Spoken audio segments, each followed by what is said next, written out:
তড়িৎ গতিতে তাকায় রুহি। ওর ঠোঁট প্যাঁচার মতো মুখের মতো করেছে। ব্যাটা দেখলো কখন ওর মুখ ভেঙচি, অন্যদিকে না তাকিয়েই ছিল। ফ্রেশ হয়ে এসে সারা রাত দেখিস, এখন ফ্রেশ হয়ে আয় যা। নিজেকে কি মনে করে বলিউডের নায়ক যে সারা রাত দেখে যাব? যেই না আমার হিরো আলমের মতো চেহারা, তার আবার কি ভাবের কথা। রাফ হাত মুখ মুছে ড্রেসিং টেবিলের সামনে এসে দাঁড়ায়, চুলগুলো ব্রাশ করে নেয়। ড্রেসিং টেবিলের ওপর থেকে পারফিউম নিয়ে পারফিউম দেয় গায়ে। চোখ বন্ধ করে পারফিউমের মাতাল করা সুবাস ভেতরে টেনে নেয়। নেশা ধরে যায় পারফিউমের এই মাতাল করা সুবাসে। রুম স্প্রে দিয়ে নেয় রুমে। ঘ্রাণে ঘ্রাণে আজ মাতাল হবে। রুমে লাইট অফ করে ড্রিম লাইট অন করে। রুহি ওয়াশরুম থেকে বেরিয়ে আসতেই নাকে করা পারফিউমের সুবাস পায়। রুমের লাইট অফ করেছে কেন? এত কড়া পারফিউম কেন দিয়েছে এখন?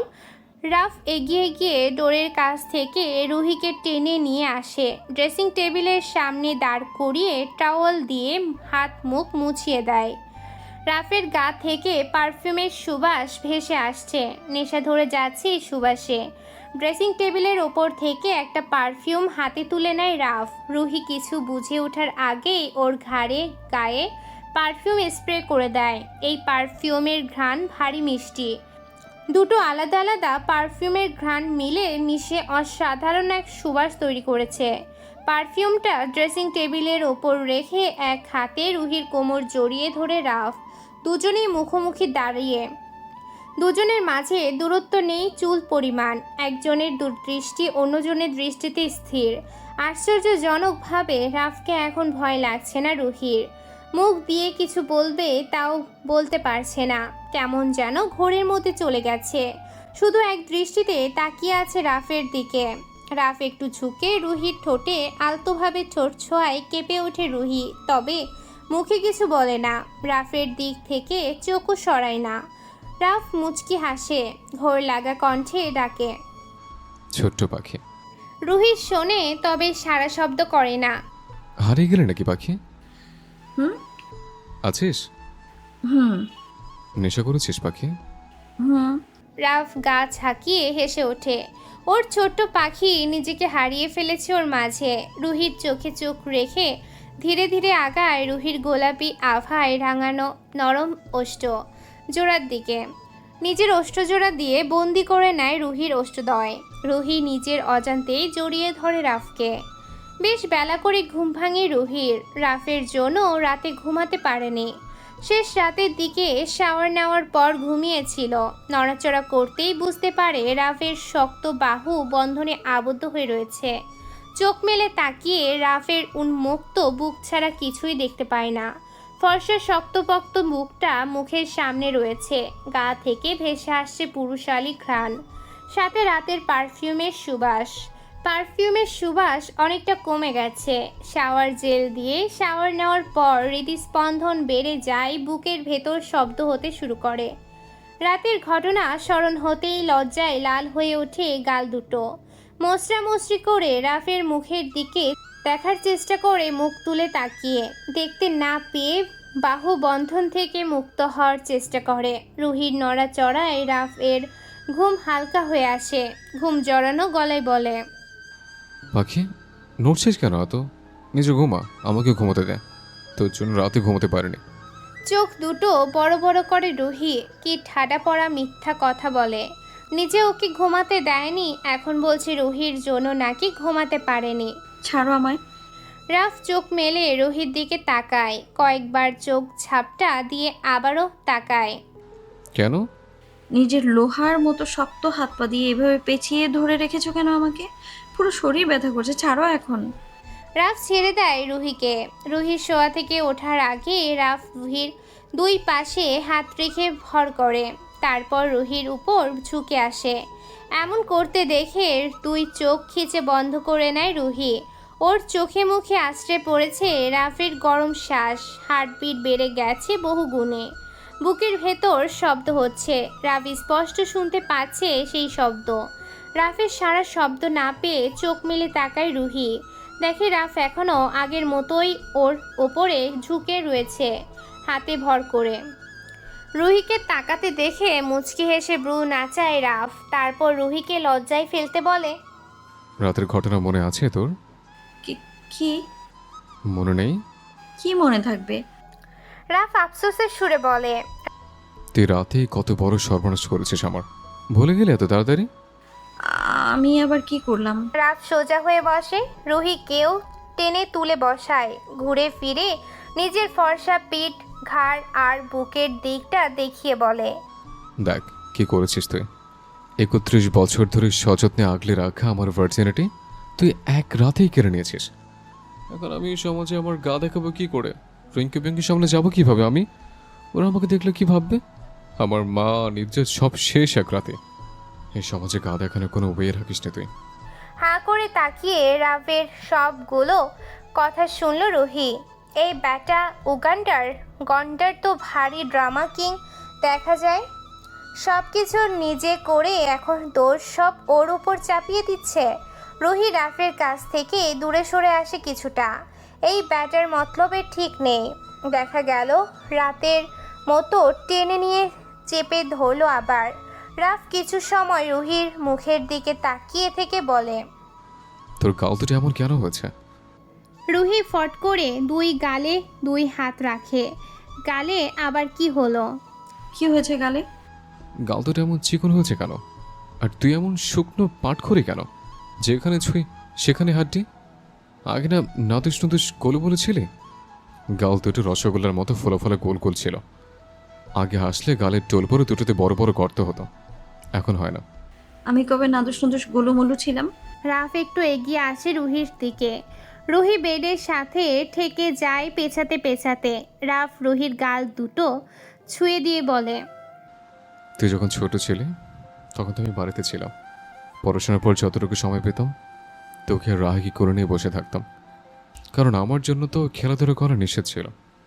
আমার যখন 13 বছর তখন তোর জন্ম হয়।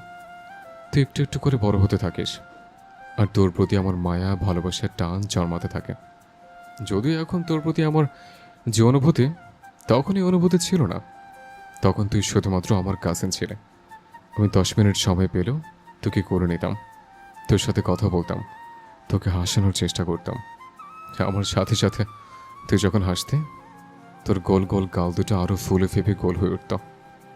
দুই গালের মাঝখানে টোল পড়তো বড় বড় হয়ে। আমার ভীষণ লোভ হতো তখন। তোর এই গাল দুটো আর গোলাপের চিকন ঠোঁটে 3 বছরে কত শত চুম্মা খেয়েছে তা ক্যালকুলেটরও হিসাব করা যাবে না। আমি আর রাজ প্রতিযোগিতা করে তোকে চুমু খেতাম। তোকে মাঝখানে বসিয়ে দুই ভাই দুই পাশে বসতাম। তারপর নন স্টপ চুমু খেতে শুরু করতাম দুজন। আর তুই এই বিষয়টা এনজয় করতে খুব। চুমু খেতে খেতে তোর গাল লাল বানিয়ে দিতাম। শুধু তোর সাথে না, রাহার সাথে এমন করতাম আমরা দুই ভাই। রাহা একটু শান্ত স্বভাবের ছিল, তাই এসব বেশি একটা পছন্দ করতো না। সেজন্য তোর সাথেই বেশি করতাম। আমি একা তোকে যত চুমু খেয়েছিলাম 3 বছরে, বাড়ির সবাই মিলেও এত বছর তোকে অতগুলো চুমু খায়নি। মিথ্যে কথা বলছো তুমি। আমি মিথ্যা কথা বলি না, সব সত্যি কথা। একবার তোকে কোলে নিয়ে সোফে বসেছিলাম, তখন আমার বয়স 16 আর তোর 3। বেশ মোটা সোটা নাদুস নদুস ছিলি তখন তুই। তোকে হাসানোর পর বড় বড় মতো তোর গাল দুটো ফুলে ওঠে। ওই দিন যে কি হয়েছিল আমার আল্লাহ তালাই ভালো জানেন। চুমু খেতে খেতে কামড় দিয়ে ধরেছিলাম তোর ডান গালে। হাসতে হাসতে তুই কেঁদে দিয়েছিলে সেদিন। তোর শ্বশুর বড় মির্জাফর আব্দুর রহমান তোর কান্না শুনে এগিয়ে এসে দেখে তোর গালে কামড়ে দাগ। কোনো কথা নেই, আমার কোল থেকে তোকে নিয়ে ঠাস ঠাস কয়েক গুণে 10টা চর মেরেছিল আমার দুই গালে। বলেই নিজের দুই গালে হাত রাফে। রাফ রুহি ড্যাব ড্যাব করে তাকিয়ে আছে ওর মুখের দিকে। গাল থেকে হাত সরিয়ে বেডের উপর রাখে। হাতে ভর করে রুহির উপর ঝুঁকে পড়ে আবার। তারপর বলে, আমি যদি জানতাম সে ছোট্ট রুহি আমার বউ হবে, তাহলে জীবনে এতগুলো বছর তোর থেকে দূরে থাকতাম না। সেই কবেই তোকে নিজের করে নিতাম। বউ বাড়িতে রেখে শুধু শুধু এতগুলো বছর একা একা থাকলাম। এইদিকে আগাচ্ছ কেন? আবার দূরে সরো। যদি না সরে আমি চিৎকার করব। কর। এই রুমের মধ্যে চিৎকার চেঁচামেচি করে কোনো লাভ নেই। তুই শব্দটা এই রুমের বাইরে করা যাবে না।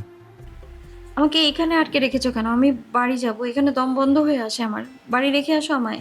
ধমক দিয়ে ওঠে রাফ। চুপ। আর একবার বাড়িতে যেতে চাইলে ঠাঠিয়ে দেব কানের নিচে। বাড়িতে কি বের হয়েছে? বারবার বাড়ি যাবো করছিস। তোকে বাড়ি দিয়ে আসার জন্য তো কষ্ট করে নিয়ে এসছি নাকি? আমি তোর হাজব্যান্ড, মৃত্যুর আগ পর্যন্ত তুই আমার সাথেই থাকবে। রাফের রাগী তেজি গলার স্বর শুনে ভয়ে রুহির চোখ দুটো দিয়ে পানি বেরিয়ে আসে। ধমক শুনেই কুঁকড়ে যায়। এতক্ষণ মিষ্টি মিষ্টি কথা বলে এখন আবার ভয় দেখানো হচ্ছে। রাফের মিষ্টি মিষ্টি কথা শুনে তো ভুলেই গিয়েছিল বদলোকটা আজ তো একটা উগান্ডার গন্ডার। রুহির চোখ দিয়ে পানি পড়তে দেখে আবারও ধমক দিয়ে বলে, কাঁদছিস কেন? মেরেছি তোকে? সারা রাত ধরে এত আদর করলাম, সেটা কিছু না? আর এখন এক ধমক শুনে কেটে কেটে ভাসিয়ে দিচ্ছে। একটু থেমে আবারও বলে। এদিকে আয়।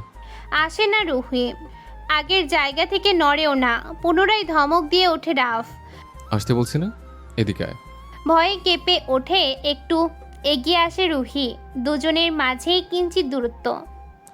শক্ত করে গলা জড়িয়ে ধর। ধমকে টমকে আত্মারাম খাঁচা ছাড়া করবে আর তারপর আবার জড়িয়ে ধরতে বলবে। গন্ডার একটা ঠক ঠক করে কাঁপতে কাঁপতে রাফের গলা জড়িয়ে ধরে রুহি। রাফ নিজেও এক হাতে রুহির কোমর জড়িয়ে ধরে বেড থেকে নেমে দাঁড়ায়। পড়ে যেতে নিলে আরও শক্ত করে জড়িয়ে ধরে রাফের গলা। দুজনেরই হৃদস্পন্দন বেড়ে গেছে আবার। পুরো শরীর জুড়ে শিহরণ খেলে যাচ্ছে। সেই চেনা অনুভূতি অনুভব করেছে দুজনেরই। রাফ আরও ভালোভাবে নিজের সাথে মিশিয়ে নেয় রুহিকে। ওর উন্মুক্ত ঘাড়ে আছড়ে পড়ছে রুহির গরম শ্বাস। রুহি বেডে পা গুটিয়ে বসে আছে। রাত সকালে খাবার খাওয়ার পর রুম থেকে বেরিয়ে গেছে, এখনো ফেরেনি। রুহির মনে হচ্ছে জেলের ভেতরে বন্দি রয়েছে দুদিনেই দম বন্ধ হয়ে আসছে ওর। চঞ্চল ছটফটে দুরন্ত স্বভাবের মেয়ে রুহি। সারা দিন পুরো বাড়ি দৌড়ে বেড়াতো, বাড়ির সকলের সাথে আর ফ্রেন্ডদের সাথে ননস্টপ বকবকি করে যেত। সেখানে গত দুদিন ধরে এক রুমের মধ্যে বন্দি হয়ে রয়েছে। কারোর সাথে কথা বলতে পারছে না, কাউকে দেখতে পারছে না। ওই উগান্ডার গন্ডারের সাথে কি কথা বলবে? ওকে দেখলেই তো রুহির মুখের কথা পেটের ভেতর চলে যায়। অবশ্য আগের মতো ভয় পায় না এখন রাফকে। রাতের ঘটনা আর রাফের কথা শোনার পর থেকে ভয়টা একটু কমেছে। শুধু যখন ধমক দেয় তখন ভয় পায়। কি জোরে যে ধমক দেয় বদলোকটা, আত্মারাম খাঁচা ছাড়া হয়ে যায় এক ধমক শুনেই। বসে থাকতে থাকতে চিত হয়ে শুয়ে পড়ে, পা দুটো বেড থেকে নামিয়ে দেয়। বয়স কম নয়, ভালো মন্দ অনেক কিছু বুঝতে পারে এখন, বোঝার মতো জ্ঞান বুদ্ধি হয়েছে ওর। বোঝা শেষ, রাফের কাছ থেকে ওর মুক্তি নেই। বিয়ে যখন রাফের সাথে হয়েছে সারা জীবন ওর সাথেই থাকতে হবে, কিন্তু এই বদ্ধ ঘরে থাকতে পারবে না বেশি দিন, দম বন্ধ হয়ে মরেই যাবে। এখান থেকে বের হতে হলে রাফের মন মতো চলতে হবে, যা বলে শুনতে হবে। এক সময় হয়তো নিজে ওকে বাড়িতে নিয়ে যাবে। আর রাফের মন মতো না চললে দেখা যাবে সারা জীবন এই রুমের মধ্যে বন্দি হয়ে জীবন পার করতে হবে। বাইরের আলো আর দেখা হবে না কোনো দিনও। রাফ বেডের ওপর বসে ল্যাপটপে কিছু করছে। একটু পরেই কফির মগ হাতে রুমে প্রবেশ করে পিঙ্কু। সোজা এসে দাঁড়ায় রাফের পাশে। স্যার আপনার কফি। রাফ পিঙ্কুর মুখের দিকে একবার তাকিয়ে কফির মগ হাতে তুলে নেয়। এই রুমটা বেডরুম, আর রুহি যেই রুমে রয়েছে সেটা রাফ স্টাডি রুম হিসেবেই ইউজ করার জন্য তৈরি করিয়েছিল। কিন্তু এখন পরিস্থিতির কারণে ওই রুমে রুহিকে আটকে রেখেছে। বলা তো যায় না যদি পালিয়ে যায়, তাই তো ভেতরের রুমে আটকে রেখেছে। বেডরুমের চেয়ে স্টাডি রুম আর রুমের ডোর বেশি সিকিউর করে তৈরি করা হয়েছিল, তাই ওখান থেকে পালানোর কোনো চান্স নেই। তাই তো রাফ নিশ্চিন্তে থাকতে পারে ওখানে আটকে রেখে। স্টাডি রুমটা প্রথমে খালি ছিল। রুহির কথা শোনেনি, তাই ওকে ওই রুমে আটকে রাখার জন্য কয়েক ঘন্টার মধ্যেই গার্ডদের দিয়ে পুরো রুম সাজিয়েছে যেন রুহির থাকতে কোনো কষ্ট না হয়। রাফের দিকে তাকিয়ে থাকতে থাকতে পিঙ্কুর নজর পড়ে রাফের ফর্সা ঘাড়ে। বড় বড় চোখ করে ভালোভাবে তাকায়, হাত বাড়িয়ে রাফের ঘাড়ে ছুঁয়ে বলে, স্যার আপনার ঘাড়ে র্যাশ হয়েছে কিভাবে? হঠাৎ করে ঘাড়ে হাত দেওয়ায় আর কথা বলায় চমকে ওঠে রাফ। রাগী চোখে পিঙ্কুর দিকে তাকায়। না মানে স্যার আপনার ঘাড়ে র্যাশ হয়েছে, এই দেখুন লাল হয়ে ফুলে গেছে। বলেই টি শার্ট ঘাড়ের কাছ থেকে টেনে নামায় নিচের দিকে। ও মা, এরকম দাগ তো আরও হয়েছে। রাফ নিজের ঘাড়ে নিজেই দেখার চেষ্টা করে, কিন্তু নিজের ঘাড়ে কি নিজে দেখতে পাবে? স্যার আপনাকে বিলাই খামচি দিয়েছে? এরকম হয়েছে কিভাবে? রাফ বুঝতে পারে পিঙ্কু এমন বলছে কেন। কফির মগ বাম হাত দিয়ে ধরে ডান হাত দিয়ে পিঙ্কুর হাতে চড় বসায়। ব্যথা পেয়ে হাত সরিয়ে নেয় পিঙ্কু। মারছেন কেন স্যার? ও বিলাই, উজবুক, মূর্খ গর্ধব কোথাকার। Sorry sir, cat. পিঙ্কুর কথা শুনে গা সোজা করে ওর পাছায় লাথি দেওয়ার জন্য উদ্যত হয় রাফ। দৌড়ে দূরে সরে যায় পিঙ্কু। রাফ চোয়াল শক্ত করে তাকিয়ে রইল ওর দিকে। পিঙ্কু বুঝতে পারছে না এত রেগে গেল কেন, কি এমন বলল। দূর আমার চোখের সামনে থেকে। সব গাধার দল ছুটেছে আমার কপালে। তোদের দুই ভাইকে কেন যে এখনো নিজের কাছে রেখেছে আমি নিজেও জানি না। স্যার আপনার ভালোর জন্যই তো বললাম, বিলাই খামচি না দিলে অমন হয় নাকি? গুলি করে তোর খুলে উড়াই দেব বেয়াদব। আমার বউকে বারবার বেলে বেলে বলছিস তুই? তুই তারা এখানে। রাফ বেড থেকে নামতেই পিঙ্কুর দৌড়ে রুমের বাইরে বের হয়ে যায়। এখানে থাকলে এখন নিশ্চিত রাফের হাতে গুতা খেতে হবে। ড্রয়িং রুমে এসে পেছনের দিকে তাকায় পিঙ্কু। না, রাফ রুম থেকে বের হয়নি, বাঁচা গেছে। রাফ তখন কি বলল সেটা মনে করে রাফের ঘাড়ে দাগ হওয়ার কারণ উদ্ঘাটন করে নিজেই লজ্জায় লাল নীল হতে শুরু করে। হায় রে, ওর লজ্জা করছে কেন? লজ্জা তো পাবে রাফ। হ্যাঁ, এই রাফের মধ্যে লজ্জা ল পর্যন্ত নেই। ওর ভাবনার মাঝে ভেতর থেকে রাফের গলার স্বর ভেসে আসে। পিঙ্কু, রুমে আয় তাড়াতাড়ি। পিঙ্কু যায় না। বাঘের গুহায় কেউ স্বেচ্ছায় যায় নাকি? 30 সেকেন্ডের মধ্যে আমার সামনে আসবে, নয়তো তোর খাওয়া দাওয়া বন্ধ আগামী 3 দিন। স্টোররুমে আটকে রাখবো তোকে আগামী 3 দিন। রাফ বলেও কেন এই দুই ভাইকে নিজের কাছে রেখেছে এখনো।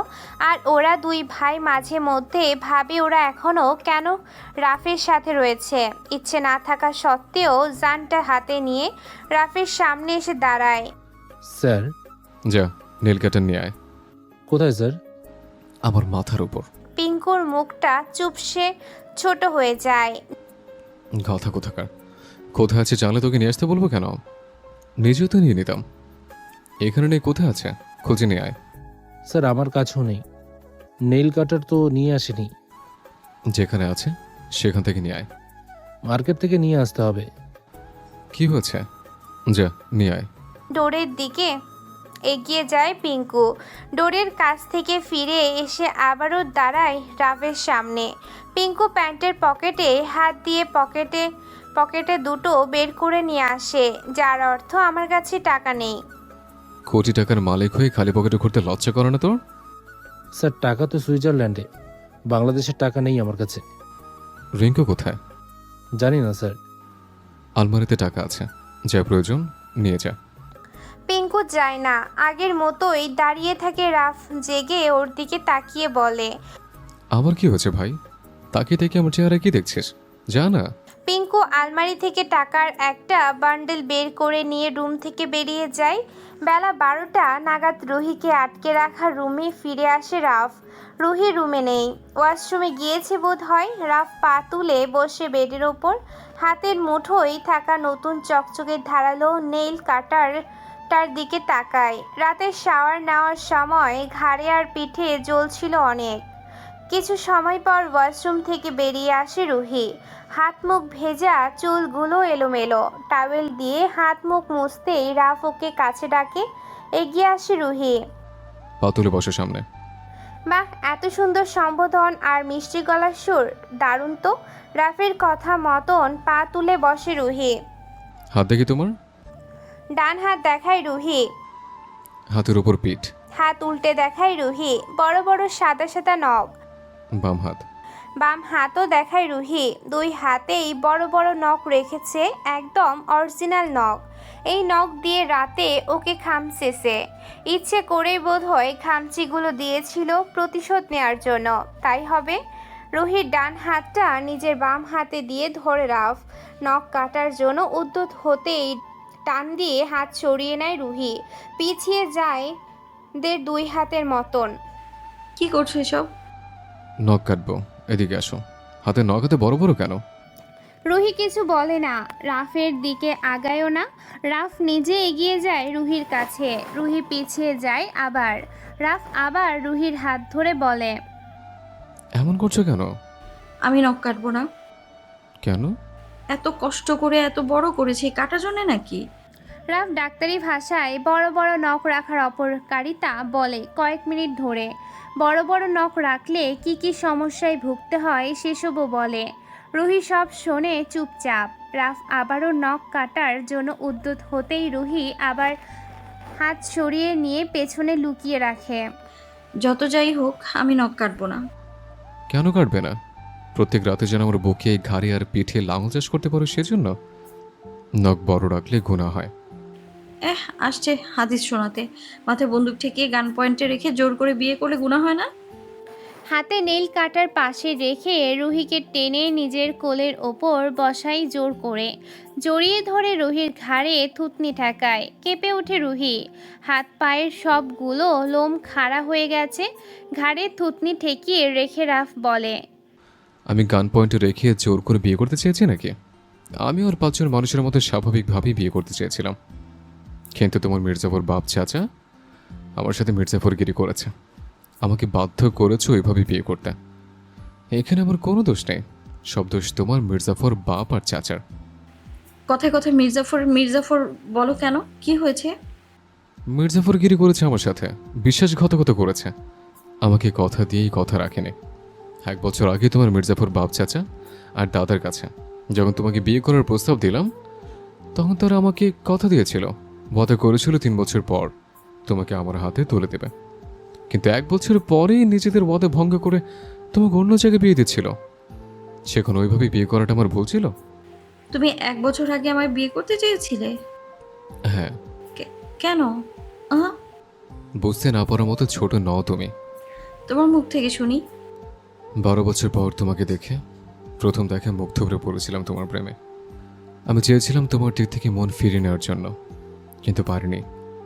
তোমার কথা যতবার স্মরণ হয়েছে ততবার বারবার আবার নতুন করে প্রেমে পড়েছে। তোমার মধ্যে স্পেশাল কিছু একটা আছে যা আমাকে তোমার দিকে ভীষণভাবে টানে, আকর্ষণ করে, উন্মাদ করে তোলে আমাকে। যখন জানতে পারলাম তোমার বিয়ে 2 দিন পর, তখন আমার কি অবস্থা হয়েছিল তোমাকে বলে ভাষায় প্রকাশ করতে পারবো না আমি। ওই 2 দিন আমার কাছে বিভীষিকাময় কেটেছে, পাগলের মতো কেটেছে। মনে হচ্ছিল পিঠে 2টো ডানা লাগিয়ে উড়ে চলে আসে। আমাকে এত ভালোবাসো, আগে বলনি কেন? রুহির গলার স্বর কাঁপছে। কথা বলতে কথাগুলো জড়িয়ে যাচ্ছে গলার ভেতর। রাফ রুহিকে আরেকটু টেনে বুকের সাথে মিশিয়ে নেয়। তোমার মির্জাফর বাপ চাচাকে কথা দিয়েছিলাম 3 বছর হওয়ার আগেই তোমাকে কিছু বলবো না, বিয়ের সময় সব জানবে তুমি। রুহি চুপ করে রইল। এখন বুঝতে পারছে ওর বাড়ির সবাই ওর আড়ালে কেন গুজুর গুজুর ফুসুর ফুসুর করত। দাদা কেন রাগারাগি করত, বড় আম্মু কেন আড়ালে লুকিয়ে চোখের পানি ফেলতো, কেন ওর বিয়ে দেওয়ার জন্য এত তাড়াহুড়ো করছিল। আজ সব কিছুই বুঝতে পারছে। এখানে রাফের কি দোষ, ওরই বা কি দোষ? দুজনেই পরিস্থিতির শিকার, যা দোষ সব শান্তি নীড়ের মানুষগুলোর। রাফ নেইল কাটার হাতে তুলে নেয় আবার। রুহি নখ কাটার জন্য উদ্যত হতেই রুহি বলে, নখগুলো কেটো না। বাম হাতে রুহির মাথা ধরে ডান হাতে গাঢ় চুমু খায় রাফ। ঝাঁকিয়ে ওঠে রুহির শরীর। দ্বিতীয়বার আবার চুমু খায়। এবার আর রুহির শরীর ঝাঁকি দিয়ে ওঠে না। নখ রাখতে হয় না। আর খামচি দেব না। রাফ শোনে না রুহির কোনো কথা। 2 হাতে নখগুলো কেটে দেয়, কোলে বসিয়ে রেখেই সুন্দর করে ঘষে ঘষে সমান করে দেয়। হাতের আঙুলগুলো আগের তুলনায় ছোট ছোট দেখা যাচ্ছে, তবে সুন্দর লাগছে। রুহি 2 হাত নিজের 1 হাত দিয়ে ধরে উঁচু করে, 2 হাতের উল্টো পিঠে চুমু খায়। তারপর রুহির মাথায় হাত বুলিয়ে বলে, মন খারাপ করো না, বড় বড় নখ রাখা স্বাস্থ্যের জন্য ভালো না। নখের ভেতর অনেক জীবাণু ও ব্যাকটেরিয়া থাকে। কিছু বলে না রুহি। কাটার নখগুলো হাতে তুলে নিয়ে রুহিকে কোল থেকে নামিয়ে বেডে বসায়। তারপর নিজে বেড থেকে নেমে দাঁড়ায়। নেল কাটার ড্রেসিং টেবিলের ওপর রেখে কাটা নখগুলো বাস্কেটে ফেলে দেয়। বেডের দিকে তাকিয়ে দেখে রুহির গাল, নাক, চোখের আশপাশ লাল হয়ে গেছে। রুহির চোখে টলমলে পানি, চোখের পলক ফেলবেই পানি গড়িয়ে পড়বে।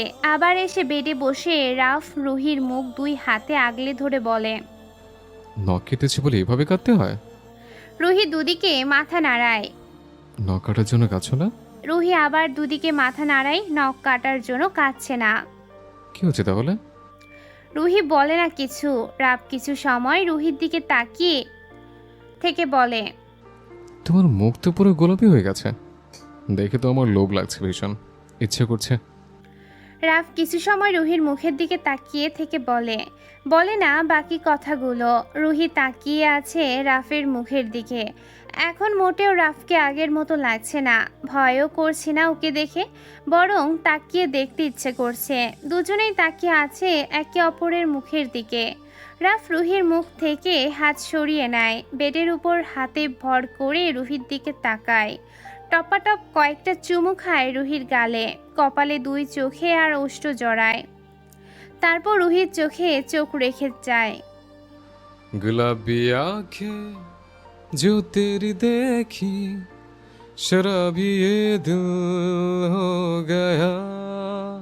তারপর রুহির চোখে চোখ রেখে গায়।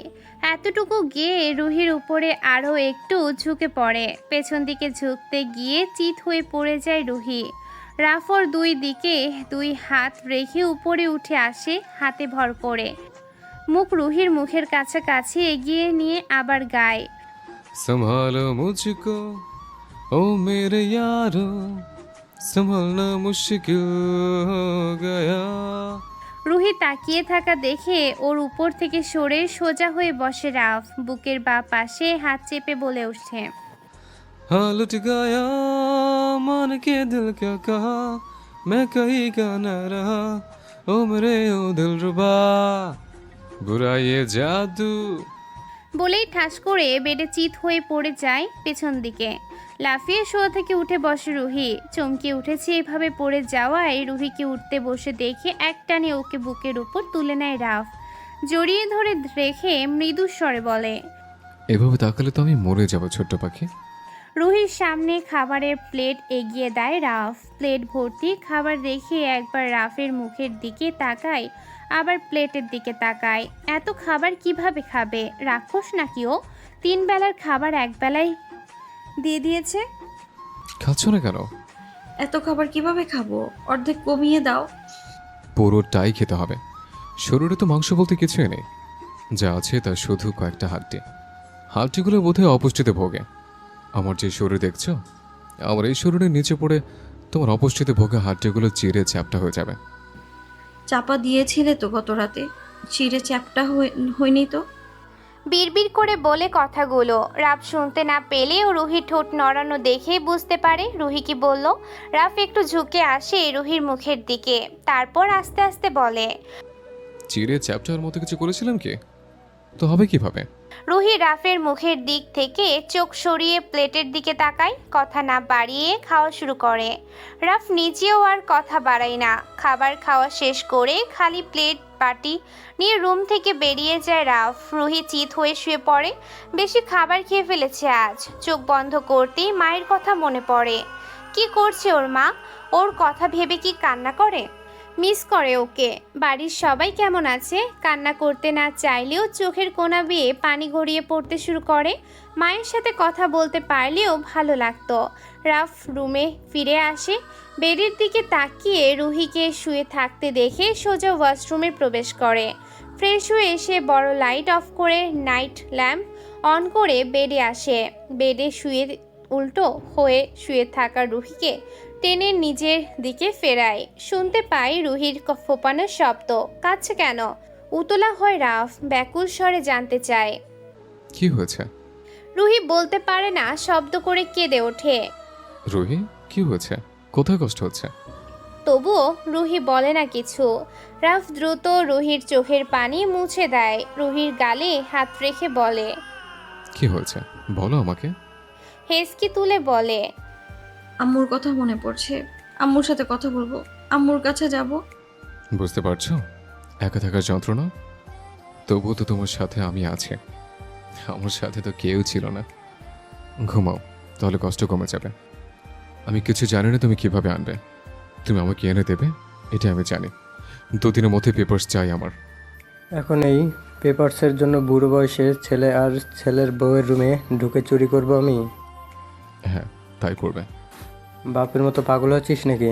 ধরা পড়লে মান ইজ্জত সব নিলামে। এই বুড়ো বয়সে এসে গায়ে চোরের ট্যাগ লাগাবো নাকি আমি? অত কিছু জানি না আমি। পেপারসগুলো এনে দেবে ব্যাস।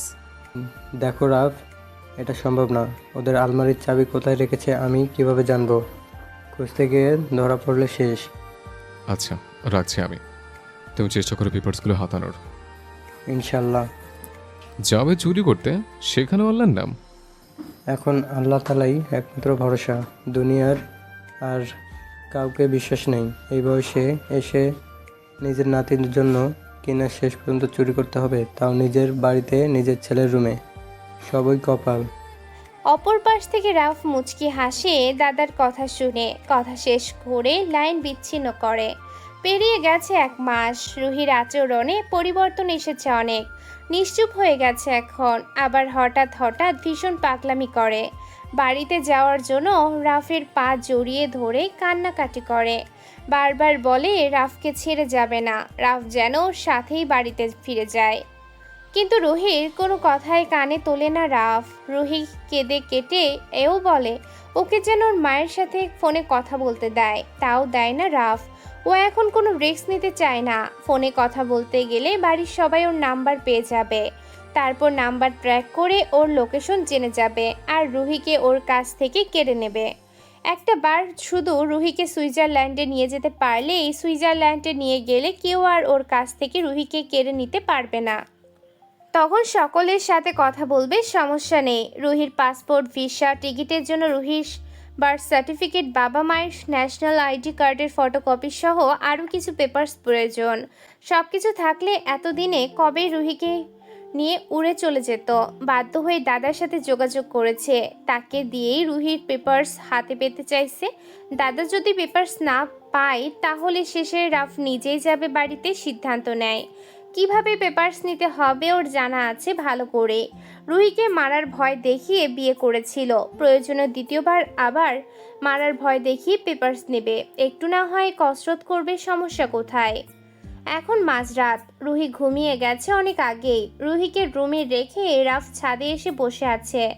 বাড়ির ভেতর নেটওয়ার্ক পায় না, সিম কার্ড দিয়ে কথা বলতে হলে ছাদে আসতে হয়, নয়তো ভালোভাবে কথা বোঝা যায় না। রাতের আকাশের দিকে তাকিয়ে দীর্ঘশ্বাস ফেলে বসা থেকে উঠে দাঁড়ায়। রুহিকে সুইজারল্যান্ডে নিয়ে যেতে পারলেই টেনশন মুক্ত হবে। যতদিন না নিতে পারবে ততদিন শান্তি পাবে না। সুইজারল্যান্ড থেকে রাফের বিজনেস পার্টনার স্যামুয়েল বারবার কল করেছে ফিরে যাওয়ার জন্য। রাফ নিজের কাজকর্ম ফেলে রেখে এখানে আর কতদিন পড়ে থাকবে? স্যামুয়েলের থেকে রাফ এর দায়িত্ব বেশি। রাফ একাই 3টা দিক সামলায় আর স্যামুয়েল একটা। বিজনেস পার্টনার এখন 3 জন, রাফ, স্যামুয়েল আর মার্কো। দুজনেরই ওকে ফিরে যাওয়ার জন্য তাড়া দিচ্ছে। রাফ রুমে ফিরে আসে, ফ্রেশ হয়ে এসে শুয়ে পড়ে রুহির পাশে। তারপর সযত্নে তুলে নেয় নিজের বুকের উপর, পাতলা চাদরটা গায়ের উপর টেনে নেয়। রাফির উষ্ণ বুকের উপর নড়ে চড়ে উঠে আবারও নিশ্চুপ হয়ে যায় রুহি। এসির ঠান্ডা বাতাসে ঠান্ডা শরীর হয়ে গিয়েছিল। রাফির উষ্ণ বুকের ওম পেয়ে এখন ভালো লাগছে। চাদরের উপর দিয়ে জড়িয়ে ধরে চোখ বন্ধ করে নেয় রাফ। রুহিকে এখানে রেখে কয়েকদিনের জন্য সুইজারল্যান্ডে ফিরে যেতে হবে। রুহি একা একা কিভাবে থাকবে? রাফ ড্রেসিং টেবিলের সামনে দাঁড়িয়ে তৈরি হচ্ছে। বেডে বসে রাফকে একটু পরপর দেখছে রুহি। এত সুন্দর করে সেজে গুজে যাবেটা কোথায়? রেডি হয়ে পারফিউম দেয়, ঘড়ি বের করে হাতে পরে নেয়, সানগ্লাসটা শার্টের সামনে ঝুলিয়ে রাখে। পুরোপুরি তৈরি হয়ে নিজেকে আরেকবার ভালোভাবে আয়নায় দেখে নেয়। সব ঠিকঠাক আছে। ড্রেসিং টেবিলের সামনে থেকে সরে এসে দাঁড়ায় রুহির সামনে।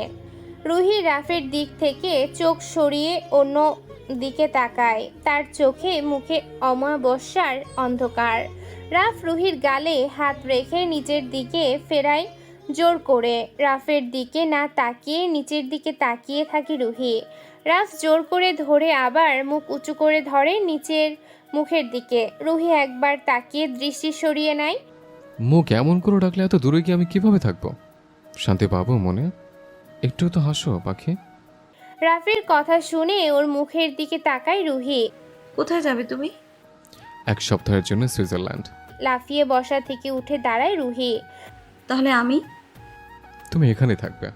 রাফের শার্ট খামচে ধরে রুহি, কান্না করে বলে, আমি এখানে একা একা কিভাবে থাকবো? হয়তো মরেই যাব। আমার বাড়ি রেখে যাও। তুমি যখন ফিরে আসবে তখন না হয় আবার আসবো। আমি একা একা থাকতে পারবো না। রুহিকে টেনে জড়িয়ে ধরে চুমু খায় মাথায়। তারপর বলে, বলেছি তো বাড়িতে ফিরে যাওয়ার কথা মনের ভুলেও বলবে না। মাত্র 7 দিনই তো, 7 দিন পরে আমি ফিরে আসবো। বেশি জরুরি না হলে যেতামই না, না যে উপায় নেই তাই যাচ্ছে। তোমাকে ছেড়ে থাকতে তো আমার খুব কষ্ট হবে পাখি, কিন্তু তবুও থাকতে হবে। কোনো ভয় নেই, এখানে কিচ্ছু আসবে না। টাইমে টাইমে রিঙ্কু খাবার দিয়ে যাবে।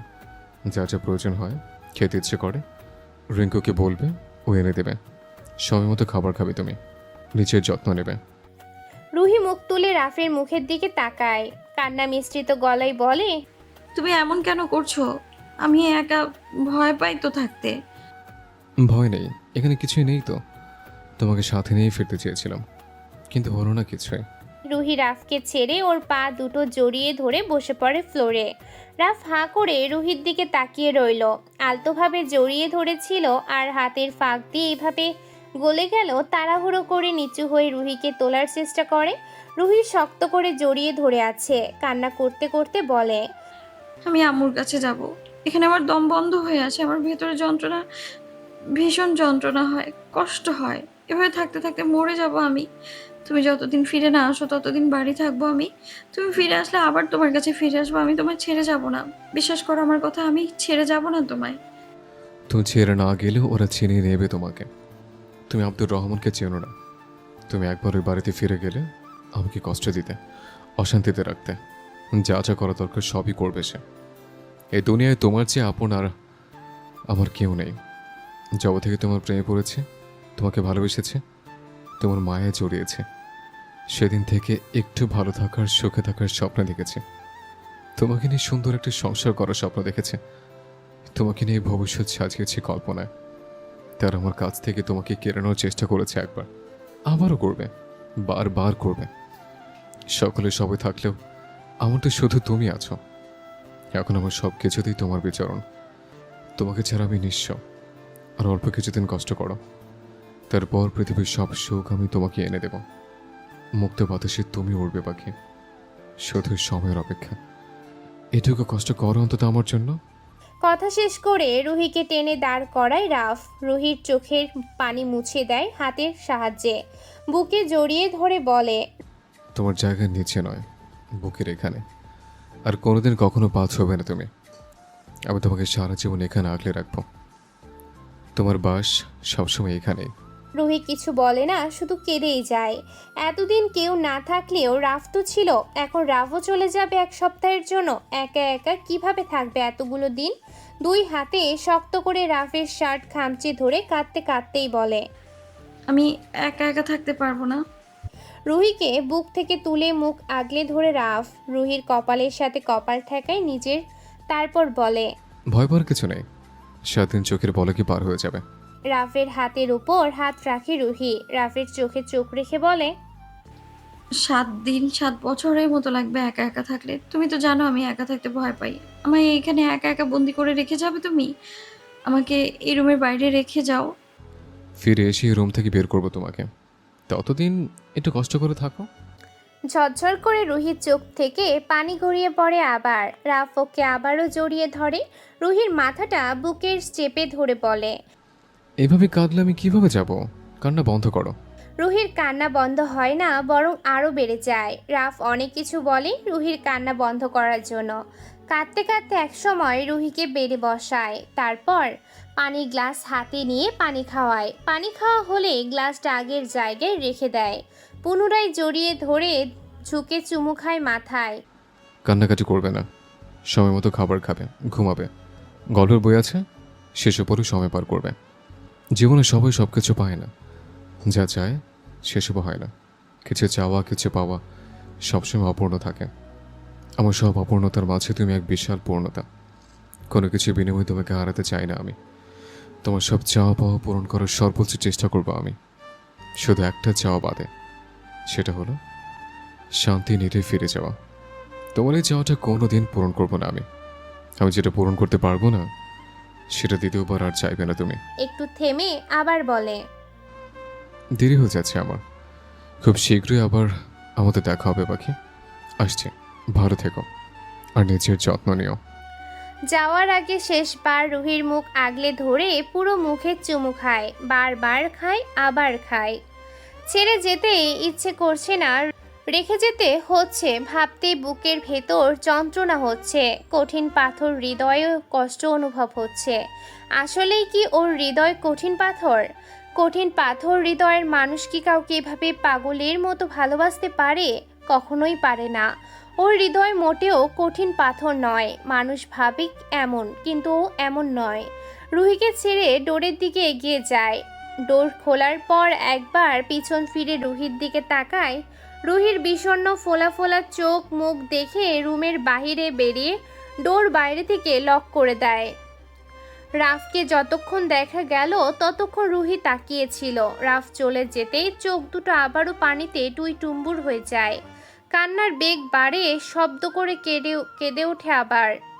ড্রয়িং রুমে এসে দাঁড়ায় রাফ। ওর জন্য অপেক্ষা করছে পিঙ্কু। রাফের সাথে পিঙ্কু সুইজারল্যান্ড ফিরে যাবে। রিঙ্কু এখানেই থাকবে রুহির দেখাশোনা করার জন্য। যাওয়ার আগে আবারও পই পই করে বলে যায় ঠিকভাবে যেন রুহির খেয়াল রাখে। টাইমে টাইমে খাবার দিয়ে আসে। বাধ্য ছেলের মতো রাফের কথার সাথে সাথে মাথা নাড়ায় রিঙ্কু। সব মনে থাকবে এবং পালন করবে। তিনজন বাড়ির বাইরে বেরিয়ে আসে। একজন গার্ড ড্রাইভিং সিটে বসে অপেক্ষা করছে ওদের জন্য।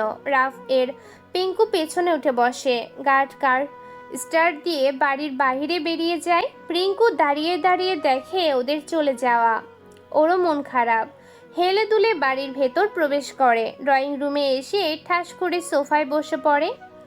সময় গড়ায়। রিঙ্কু রুহির জন্য খাবার নিয়ে রুমে আসে। রিঙ্কুকে দেখেই চমকে ওঠে রুহি। এই ছেলে কে?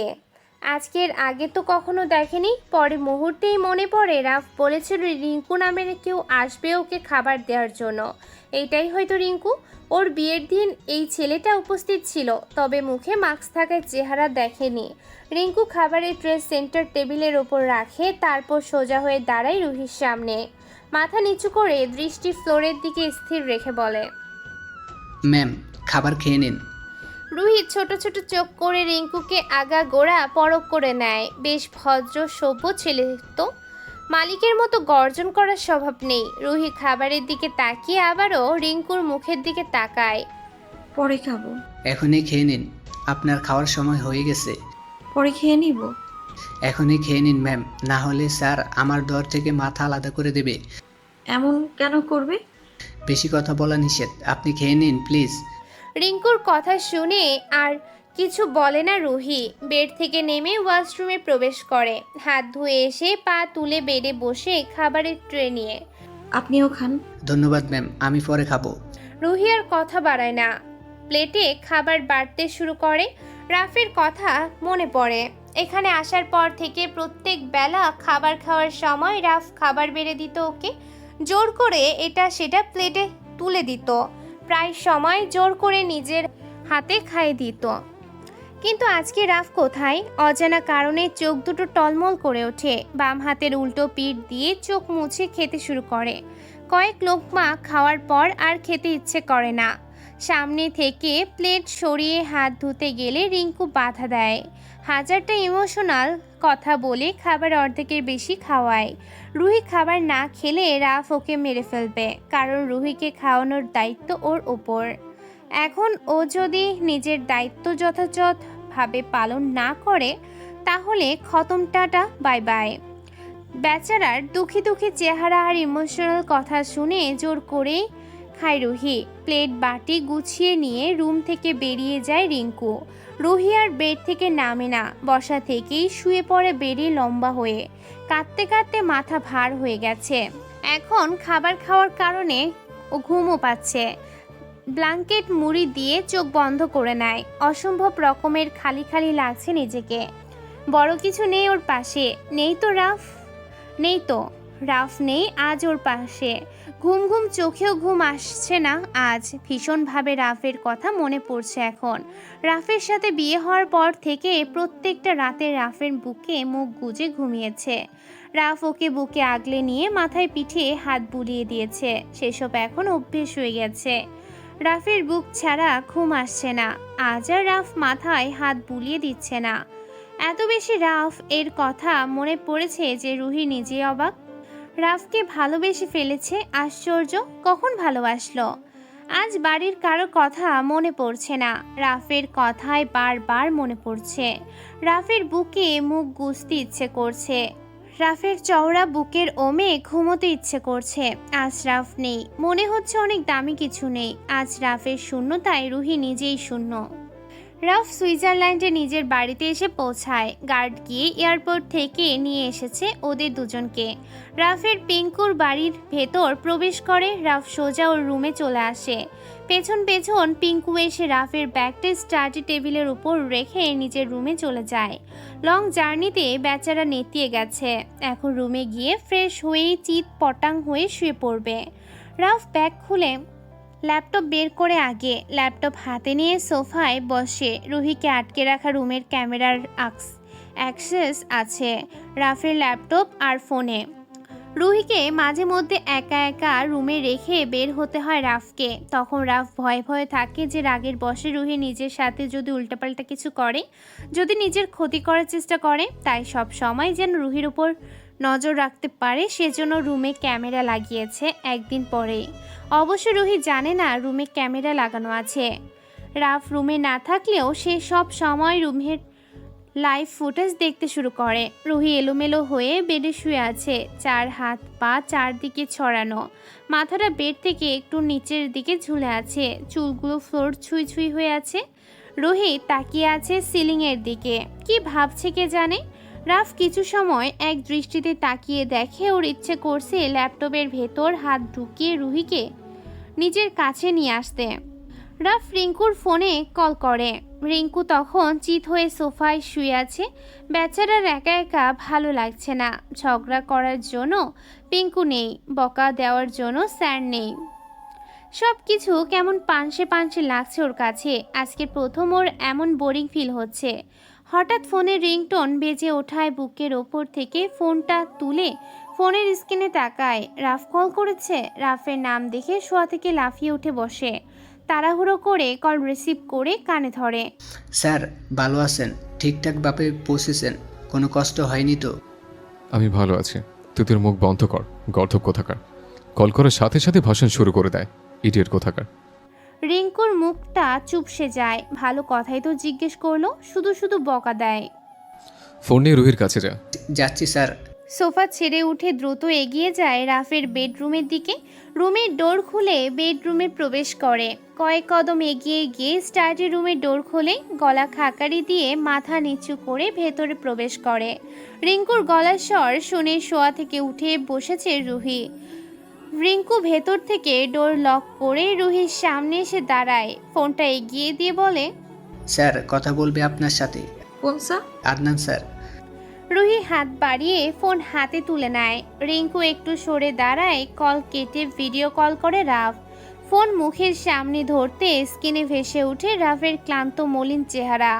রাফের এমন চেহারা দেখে রুহির খারাপ লাগে। কেমন আছো? ভালো, তুমি কেমন আছো? তোমাকে ছেড়ে একটু ভালো নেই আমি পাখি। দুজন তাকিয়ে থাকে একে অপরের মুখের দিকে। রাফ মলিন মুখে জোরপূর্বক হাসি ফুটিয়ে বলে, মুখ কেমন করে রেখেছো কেন? খেয়েছো সকালে? হ্যাঁ। রাফ কি বলবে কথা খুঁজে পাচ্ছে না আর। তাকিয়ে তাকে শুধু দেখে যায়। বেশ কয়েক মিনিট পর পার হয়ে যায় এভাবে। আচ্ছা, ভালো থেকো। ফ্রেশ হয়ে পরে কল করবো আবার। নিজের যত্ন নিও, সময় মতো খাবার খেও। ফোন রিঙ্কুর কাছে দাও। রিঙ্কুর দিকে ফোন বাড়িয়ে দেয় রুহি। রিঙ্কু ফোন হাতে নিয়ে রুম থেকে বেরিয়ে ডোর লক করে চলে যায়। রিঙ্কু চলে যেতেই রুহি ফ্লোরের দিকে তাকিয়ে কিছু ভাবে। রিঙ্কুর ফোনে সিম কার্ড আছে, তবে নেটওয়ার্ক সিগন্যাল নেই। কোন জায়গা এটা যে সিমে নেটওয়ার্ক পায় না, নাকি এই রুমটা মাটির নিচে? ওকে পাতাল ঘরে এনে আটকে রাখেনি তো? রুমির আবার ভয় ভয় লাগতে শুরু করে। রাফ ফ্রেশ হয়ে খাবার খেয়ে শুয়ে পড়ে। সারা রাত জেগেছিল, প্রায় 24 ঘন্টা জার্নি করে এসেছে। ভীষণ ক্লান্ত এখন। রেস্ট নিয়ে সন্ধ্যার পর ল্যাবে আর স্যামুয়েল আর মার্কোর সাথে দেখা করতে যাবে। চোখ দুটো বন্ধ করতেই ফোন বেজে ওঠে। ফোন মুখের সামনে ধরে দেখে স্যামুয়েল কল করেছে। রিসিভ করে কানে ধরে বলে, হ্যাঁ মিস্টার স্যামুয়েল। কেমন আছো আদ্যান? ভালো। অফিসে কখন আসবে? সন্ধ্যার পর। অফিসে না এসে সন্ধ্যার পর সোজা লেবে চলে এসো, ওখানেই কথা হবে আমাদের। তাহলে মিস্টার হ্যাভেন আর লিওনকে উপস্থিত থাকতে বলো। ওকে, তুমি রেস্ট নিয়ে সন্ধ্যার পর আসো তাহলে। হুম। বাই। ফোন রেখে পুনরায় চোখ বন্ধ করে নেয় রাফ। রুহির চেহারা ভেসে ওঠে চোখের তারায়। কি এক মায়ায় জড়িয়েছে, কিছুতেই 2 মিনিটের জন্য ভুলতে পারে না। পিঙ্কু নিজেও খাবার খেয়ে এসে শুয়ে পড়েছে। ফোনে কথা হয়েছে রিঙ্কুর সাথে। রুহির বেডের ওপর বসে বসে গল্পের বই পড়ছিল। কত আর গল্পের বই পড়বে, এখন পড়তেও ভালো লাগছে না। যখন রাফের সাথে ফোনে কথা বলে তখন রিঙ্কুর ফোন থেকে শান্তির নীড়ে যোগাযোগ করার কথা ভাবে অনেকবার, কিন্তু সুযোগ পায় না। ফোন রুহির হাতে দিয়ে রিঙ্কু রুমেই দাঁড়িয়ে থাকে। রাফ ফোনটা কাটার আগে ফোন রিঙ্কুর কাছে দিয়ে দিতে বলে। কোনোভাবেই বাড়িতে কল করার সুযোগ পায় না।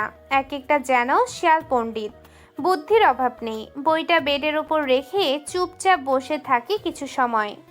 তারপর বইটা হাতে নিয়ে বইয়ের পাতা ছিঁড়তে শুরু করে। বেশ কয়েকটা পাতা ছিঁড়ে কাগজের নৌকা, ব্যাঙ, ফুল, হাত পাখা বানাতে শুরু করে। বানিয়ে বানিয়ে নিজের চারদিকে ছড়িয়ে রাখে।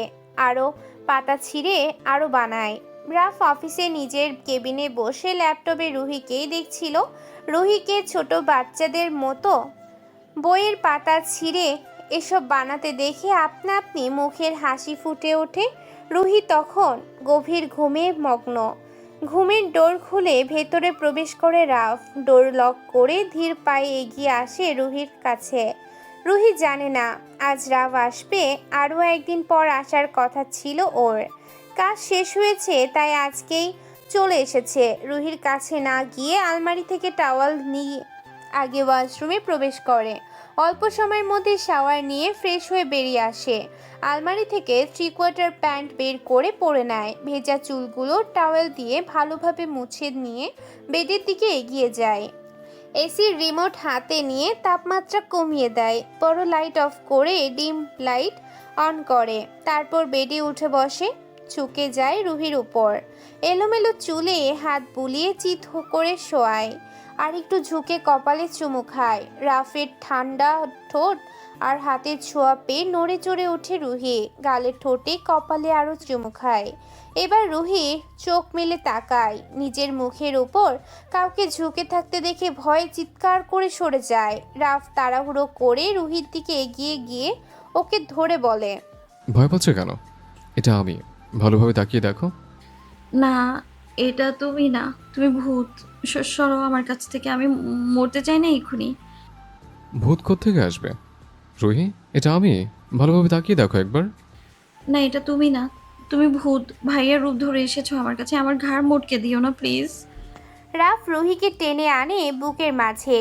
রুহি রাফের কাছ থেকে সরার জন্য ধস্তাধস্তি শুরু করেছে। রাফ শক্ত করে জড়িয়ে ধরে অভয় দিয়ে বলে, ছোট্ট পাখি, এটা আমি। কাজ শেষ, তাই একদিন আগেই ফিরে এসছে। Don't panic. ভূত ভূত কিছুই নেই পৃথিবীতে। শান্ত হও। রাফির কথাগুলো শোনার পর একটু শান্ত হয় রুহি। তবে এখনও ওর ঘোর কাটেনি। থরথর করে কাঁপছে শরীর। বেশ অনেক ভয় পেয়েছে বোঝা যাচ্ছে। রাফ রুহিকে জড়িয়ে ধরে রেখে বেড সাইড টেবিলের দিকে এগিয়ে যায়। হাত বাড়িয়ে টেবিলের উপর থেকে পানির গ্লাস হাতে তুলে রুহিকে পানি খাইয়ে দেয়। স্বাভাবিক হতে রুহির কিছুটা সময় লাগে। রাফ জড়িয়ে ধরে রেখে মাথায় পিঠে হাত বুলিয়ে এটা সেটা বলে, ভয় কমেছে? হুম। এভাবে কেউ ভয় পায়? আমি নিজে তো হার্ট অ্যাটাক করতে বসছিলাম তোমার অবস্থা দেখে। এভাবে রুম অন্ধকার করে ভূতের মতো মুখের সামনে ঝুঁকে ভয় দেখাচ্ছিলেন কেন? ভয় কোথায় দেখাচ্ছিলাম? আমি তো আদর করছিলাম। রুহি কিছু বলে না আর। আজকে ভয়ে ওর আত্মারাম খাঁচা ছাড়া হয়ে গিয়েছিল প্রায়। অল্পের জন্য জানে বেঁচে গেছে। রুহিকে বুকের উপর তুলে লম্বা হয়ে শুয়ে পড়ে রাফ। চাদর টেনে দুজনের শরীর ঢেকে নেয়। এতদিন পর রাফের বুকে শুয়ে থাকতে রুহির মন্দ লাগছে না, বরং ভালো লাগছে। রুহিকে দুই হাতে জড়িয়ে ধরে বলে, ঘুমাও, অনেক রাত এখন। রাত করে এসে ঝামেলা করলাম, ঘুমে ডিস্টার্ব করলাম, সাথে ভয়ও পেলে। রুহির কথা বলে না। রাফের ওদাম বুকে গাল মাথা ঠেকিয়ে চোখ বন্ধ করে নেয়। শুনতে পায় রাফের অস্বাভাবিক গতিতে ছুটে চলা হৃদস্পন্দন। রাফের গায়ের পুরুষালী ঘ্রাণ ভেসে আসছে। শীতল বুকটা আস্তে আস্তে উষ্ণ হয়ে উঠেছে। রুহি ড্রেসিং টেবিলের সামনে দাঁড়িয়ে চুল ব্রাশ করছে। আয়নায় প্রতিফলিত ওর মুখে এক ধরনের অস্থিরতা, যেন নিজেকেই চিনে উঠতে পারছে না। অস্থিরতা, বন্দি দশা, একাকিত্বতা, পরিবার থেকে বিচ্ছিন্ন, সব মিলিয়ে ওর মানসিক অবস্থা ভেঙে পড়েছে। ধীরে ধীরে নিজেকে এখন পাগল পাগল লাগে এই এক রুমে বন্দি হয়ে থাকতে থাকতে। পিছনে বেডে বসে রাফ চুপচাপ তাকিয়ে আছে ওর দিকে। অনেকক্ষণ ধরে রুহিকে মনোযোগ দিয়ে লক্ষ্য করছে। রুহি চুল বেঁধে ধীর পায়ে বেডের দিকে এগিয়ে এলে রাফ ওকে নিজের সামনে বসতে বলে। রুহি বসে ওর সামনেই। রাফ এক দৃষ্টিতে তাকিয়ে থাকে রুহির চোখ মুখে। তোমার কি শরীরটা খারাপ লাগছে? কদিন ধরে কেমন একটা লাগছে। মানে কেমন লাগে? হঠাৎ হঠাৎ মাথাটা চক্কর দিয়ে ওঠে। মাথা কি ঘোরে? মাঝে মাঝে। খেতে বসলে খাবারের গন্ধে বমি ভাব হয়, বা খাবার গন্ধ করে? না। রাফ এক মুহূর্ত চুপ করে থেকে হঠাৎ বলে, তোমার শেষ পিরিয়ড কবে হয়েছিল?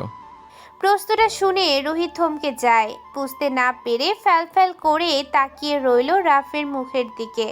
একটু পরেই বুঝতে পারে রাফের কথা। চোখ দুটো বড় বড় হয়ে যায়। এই কথা কেন বলছে? লজ্জা সংকোচে এদিক ওদিক এলোমেলো দৃষ্টি ফেলে। কি হলো, বলছো না কেন? এইসব প্রশ্ন কেন করছো তুমি? যা জিজ্ঞেস করছি তার উত্তর দাও। বিয়ের 12 দিন আগে, মানে 3 তারিখে। আজ 26। আজকে 26 তারিখ। রাফ আর কিছু না বলে তড়িঘড়ি করে রুম থেকে বেরিয়ে যায়। একটু পরেই আবার ফিরে আসে। রুহির দিকে একটা ছোট সাইজের কৌটার মতো বাড়িয়ে দিয়ে বলে, এটাই তোমার ইউরিন, নিয়ে এসো। রুহি কিছু বলে না। কৌটাটা নেয়ও না। নাও। কেন? দরকার আছে, আগে নিয়ে এসো। হবে না, একটু আগে তো ফ্রেশ হয়ে এসেছি। হবে, যাও। রুহিকে জোর করে ঠেলে ওয়াশরুমের ভেতরে পাঠিয়ে দেয়। রুহি বিরক্ত ভঙ্গিতে একবার রাফের মুখের দিকে তাকিয়ে ভেতর থেকে ডোর লক করে দেয়। বদলুক একটা যখন যা মনে আসে তাই করবে। মাঝে মধ্যে রুহির মনে হয় একা একা পরিবার ছাড়া থাকতে থাকতে পাগল টাগল হয়ে গেছে বোধ হয়। রাফ হাতের মুঠোয় রাখা প্রেগনেন্সি কিট 3টার দিকে তাকিয়ে থাকে এক অজানা উত্তেজনায়। ও যখন সুইজারল্যান্ড ফিরে গেল তার পরের দিনই মনে পড়ে রুহিকে ওর কাছে নিয়ে আসার 1 মাস পেরিয়ে গেছে, অথচ এখনও রুহির পিরিয়ড হয়নি। ফোনে জিজ্ঞেস করতে চেয়েও করেনি। কয়েকদিন পর তো ফিরিয়ে আসবে, আসার পরে না হয় জিজ্ঞেস করবে। 2 মিনিট পর রুহি বেরিয়ে আসে, হাতে কৌটা। রাফ সেটা নিজের হাতে নিয়ে টেস্ট করে। প্রথম কিটের ফল পজিটিভ আসে। ওর চোখে মুখে আশ্চর্য এক দীপ্তি ছড়িয়ে পড়ে। চোখ মুখ চকচক করছে। পরপর আরও 2টো কিট দিয়ে পরীক্ষা করে 3বারই ফল 1 পজিটিভ। 3টা কিট হাতে নিয়ে কিছু সময় স্তব্ধ হয়ে তাকিয়ে থাকে রাফ। 3টা কিটেই 2টো করে লাল লাল দাগ স্পষ্ট। চোখে মুখে আনন্দ, ঠোঁটে হাসি। রুহি দূরে দাঁড়িয়ে রাফের প্রতিক্রিয়া লক্ষ্য করছে। এই আনন্দের মানে কি? পজিটিভ না নেগেটিভ? এত খুশি কেন? রাফ দ্রুত পায়ে এগিয়ে গিয়ে 2 হাত মেলে ঝাপটে ধরে উঁচু করে রুহিকে। হঠাৎ এভাবে উঁচু করে ধরায় রুহি ভয় পেয়ে আঁকড়ে ধরে রাফকে। কিছু সময় পর রাফ ওকে নিচে নামিয়ে কিটগুলো সামনে ধরে। বুঝতে পারছো কিছু? না না। বুঝতে পারছো না? না। কিট 3টা ডাস্টবিনে ফেলে রুহির সামনে দাঁড়ায়। 2 হাতে রুহির মুখ আগলে ধরে রুহির কপালের সাথে নিজের কপাল ঠেকায়। তুমি মা হবে, আমি বাবা হব। আমাদের সন্তান আসছে। তোমার ভেতর একটু একটু করে বের উঠছে আমাদের দুজনের সন্তান। রাফের মুখের কথাগুলো শুনে রুহির গায়ের লোমগুলো হঠাৎ খাড়া হয়ে যায়। কেমন যেন এক অদ্ভুত অনুভূতি হয়। মস্তিষ্কে রাফের বলা কথাগুলো রিপিট হয় কয়েকবার। ও মা হবে, ওদের দুজনের সন্তান হবে। রাফ সোজা হয়ে দাঁড়ায়। রুহির চোখ মুখ পানে তাকিয়ে থাকে আবার। রুহির চোখ মুখ অদ্ভুত রকমের থমথমে হয়ে গেছে। কেমন রিয়াকশন দেখাবে যেন বুঝতেই পারছে না। রাফ রুহিকে শক্ত করে জড়িয়ে ধরে বলে, তোমাকে বোঝাতে পারবো না আমি ঠিক কতটা খুশি। ইচ্ছে করছে চিৎকার করে পুরো পৃথিবীকে বলে দিই আমি বাবা হব, আমার ছোট্ট পাখিটা মা হবে। আজ তুমি যা চাইবে আমি তাই এনে দেব। বলো কি চাও? যা চাইবো দেবে? হ্যাঁ, আমার সামর্থ্যের মধ্যে থাকলে সব কিছুই দেব। তোমার সামর্থ্যের মধ্যেই আছে। বলো তাহলে। আমি শান্তি নিয়ে ফিরতে চাই, বাড়িতে যেতে চাই। আমি আর এখানে এভাবে থাকতে পারছি না, দম বন্ধ হয়ে আসে আমার। আম্মু আব্বু ভাইয়া সবার কথা মনে পড়ে। আমার বাড়ি নিয়ে চলো প্লিজ। এই খুশির মুহূর্তে এমন কোনো কথা বলো না যা শুনলে আমি মেজাজ হারাবো। আমি তোমাকে কোনো কষ্ট দিতে চাই না, তাই সবসময় নিজেকে কষ্ট করে হলেও শান্ত রাখার চেষ্টা করে। আর ওটা শান্তি নীড় হলেও ওখানে শান্তি বলতে কিছুই নেই। যা আছে সব অশান্তি। কতবার বলবো তোমাকে, ওরা আমার কাছ থেকে তোমাকে কেড়ে নেবে, আমার সন্তানের ক্ষতি করবে। আমরা খুব শীঘ্রই বাংলাদেশ ছেড়ে চলে যাব। তারপর তুমি সকলের সাথে কথা বলতে পারবে, তবে ওই বাড়িতে কোনোদিন ফিরতে পারবে না। হঠাৎ করে রুহি চিৎকার করে ওঠে। এই প্রথম রাফের সামনে চিৎকার করে বলে,